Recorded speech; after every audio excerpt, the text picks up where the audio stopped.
Welcome to my YouTube channel. Ivan Kawa is my name, and today we yet going to look at an interesting and rather shocking report of the trafficking in persons in Uganda. For those who have not yet subscribed, kindly subscribe to the YouTube channel and click that notification button to always get notifications each time we post a video.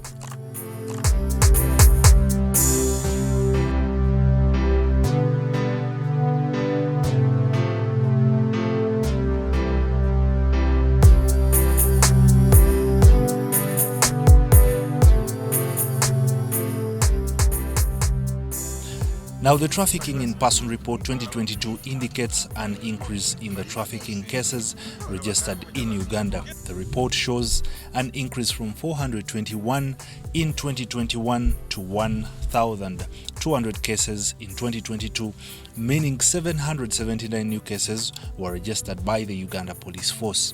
Human trafficking remains a grave concern worldwide, occurring both nationally and internationally, with a significant percentage of these crimes occurring domestically. In Uganda alone, women and children are the primary victims of this vice through fraud and deception. Derrick Basalirwa is the Deputy National Coordinator, Prevention of Trafficking in Persons at the Ministry of Internal Affairs. The perpetrators use fraudulent means, including forgery of travel documents, giving false information to government authorities, and using ungazetted exit and entry routes along the porous borders of the country. Most migrants use Jinja in the eastern part of Uganda as a transit location to Kampala, which is the capital city of Uganda, and they travel via foot, bus, their own cars, lorries, motorbikes or taxis, and the duration of the journeys ranged from 1 hour to multiple days. Majority of victims are subjected to sexual exploitation, while others suffer from labor exploitation and forced child marriage. Labor exploitation was registered at 173 cases. Sexual exploitation was registered at 338 cases, meaning most of the victims are vulnerable to sexual exploitation, while other forms of exploitation registered 78 cases. However, interceptions were made and carried out at the Entebbe International Airport, border immigration posts like Busia Uganda-Kenya border and Mutukula Uganda-Tanzania border, internal transport terminals like buses and taxi parks, at roadblocks, especially Karamoja region, from illegal labor recruitment offices and harboring houses. Suspected victims of trafficking were intercepted after they failed to give clear explanations to the destination or foreign countries they were headed to. Also, the examination of their travel document helped intercept many of them, and as well failure to prove that they were cleared by the Ministry of Gender, Labour and Social Development. Now, this magnitude of challenge requires the urgent need for stronger law enforcement, improved victim support services and enhanced awareness programs. As of at the launch of the report, Uganda only had one rehabilitation center where rescued victims are kept before integrating them back to society.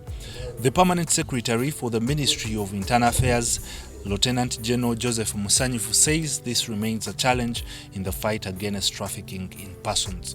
Government is working on the reception centers. At the moment, we have one center at the CID headquarters. We think it is not adequate. We want shelters where the trafficked victims are received and prepared and rehabilitated. So, and the government is working on that one, which the centers we have now are not adequate. I think the primary challenge is awareness. Most victims don't know they are victims. So, awareness, and that's what our focus for this year is. Uganda has not yet achieved the minimum standards required to effectively combat and eliminate trafficking in persons. As the National Coordinator, Prevention of Trafficking in Persons at the Ministry of Internal Affairs, Commissioner Julius Tuinomujuni explains. True, Uganda is ranked tier 2. Simply because we have not met all the requirements needed to eliminate trafficking in persons. But currently what we are doing at the ministry, we have come up with a concept note which we are going to present to Cabinet, and it is about establishing regional reception centers. We want everybody to know that, first of all, there is this problem.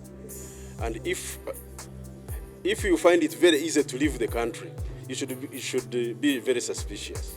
You know that other exporting companies require you to register and go through the process, but somebody comes and says, it's very easy for me, you will go tomorrow.